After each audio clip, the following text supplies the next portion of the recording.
Les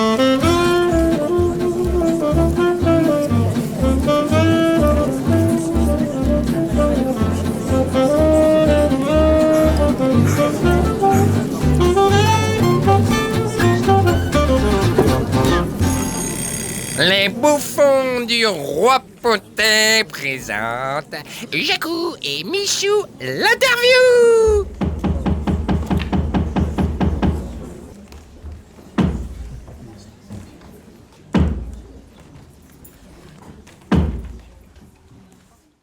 Vous me donnez, Jacou, une occasion inespérée d'évoquer un aspect plus inattendu, mais apparenté à ces désagréments. Le mensonge qu'on n'a pas dit, mais qu'on assume, parce que s'en défendre ne sert à rien quand il faut défendre quelqu'un ou quand les apparences sont contre vous. Je veux dire que, finalement, nous portons souvent la responsabilité des erreurs des autres, qu'elles ressemblent ou non à un mensonge, ce qui nous amène à cette sorte de funeste solidarité humaine dans la faute. Je ne peux cacher que j'ai été quelquefois amené à couvrir, comme on dit, des erreurs et des maladresses, voire des mensonges de quelques sœurs et frères, en particulier dus à leur excès de zèle. En 2005, je souffris d'un accident cardiaque grave. De l'intervention ne fût-ce peut-être que de l'anesthésie. Je sortis très fatigué. Fatigue ajoutée à celle de l'accident coronarien d'origine. Il se trouva, dans ces moments difficiles, qu'une sœur me proposa par l'internet de participer au forum-religion pour répondre à un site du web du nom d'Infosectares, qu'elle me disait être très hargneux contre les pèlerins d'Arès et surtout contre ma personne.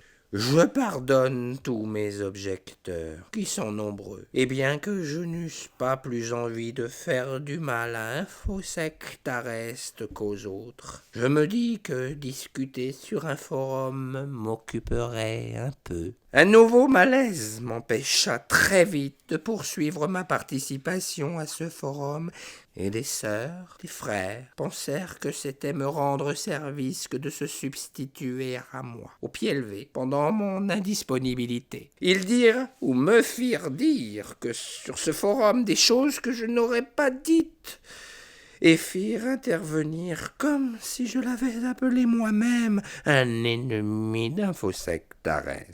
Donc, si je vous suis bien, ce Jaboun que vous ne connaissiez pas et que vous connaissiez ensuite, puisque vous aviez communiqué avec lui par mail, est en fait un ennemi d'Infosectares auprès duquel vos frères et sœurs, qui se sont substitués à vous lors de votre malaise pour vous rendre service, ont fait appel. C'est vraiment tiré par les cheveux, votre histoire.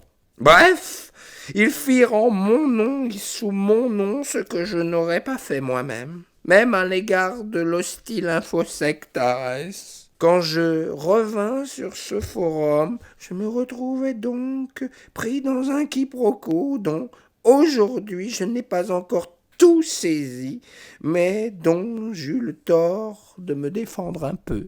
Cette protestation pouvait de ma part passer pour un mensonge. Mais, comme, fidèle à mon principe de couvrir mes frères, je m'interdisais de dire « ce n'est pas moi, c'est un tel et un tel ».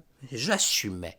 Certaines vérités non entièrement exprimées ou expliquées passent finalement pour des mensonges, et en sont peut-être.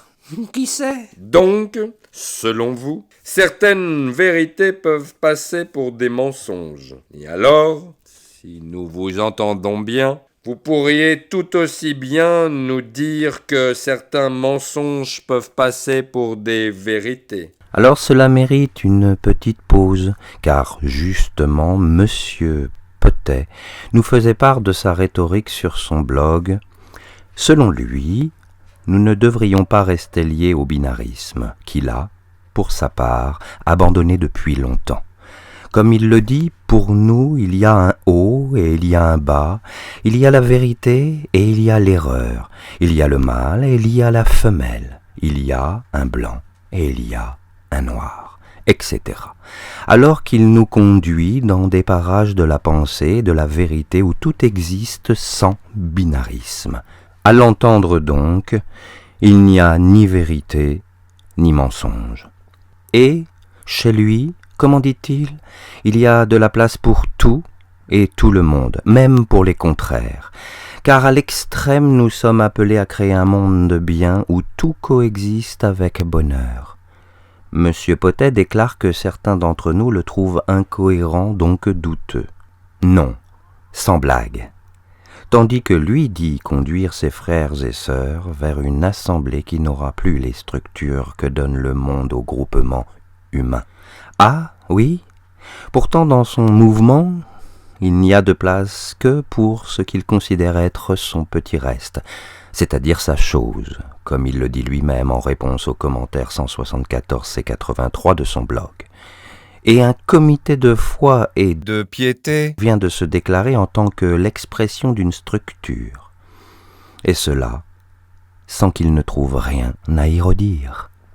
Sa propagande déclame vouloir faire de tous des pèlerins d'Arès dans la mesure où, bien sûr, ils le veulent eux-mêmes. Mais pourquoi peut-on lire régulièrement sur son blog des déclamations telles que « Je ne sais absolument pas que faire d'une personne comme vous, que je me garde de juger, mais qui n'est clairement pas en phase avec moi et avec l'empreinte d'humilité dont j'ai marqué la grande famille des pèlerins d'Arès. De la place pour tout le monde, dit-il ? Non. Dans les faits, seuls ceux qui se soumettent à Monsieur Potet, et plus tard qui se soumettront aux éminents membres du Petit Reste, peuvent devenir des pèlerins d'Arès. Ceux-là même qui ne discernent pas ces mensonges, puisqu'en fait, ces mensonges finissent toujours, selon sa rhétorique, par être ses vérités, et cela même si elles sont des énormités. Tout semble être interchangeable avec vous, Michou, n'est-ce pas ? Vous seriez presque à nous annoncer que vos mensonges sont des vérités, et pour vous faire écho, Michou, ils en sont peut-être, qui sait. Comprenez que, de la part d'un prophète, cela puisse mettre mal à l'aise tout de même. Eh bien, ce que je veux vous dire, c'est que je ressens en moi ce malaise, ce mal-être du menteur, et par là, pour paraphraser Gandhi, je suis le frère de tous les assassins, je me sens le frère de tous les menteurs. Oui, à cela près que Gandhi semble bien n'avoir jamais été un assassin, tandis que vous semblez bien être un fieffé menteur.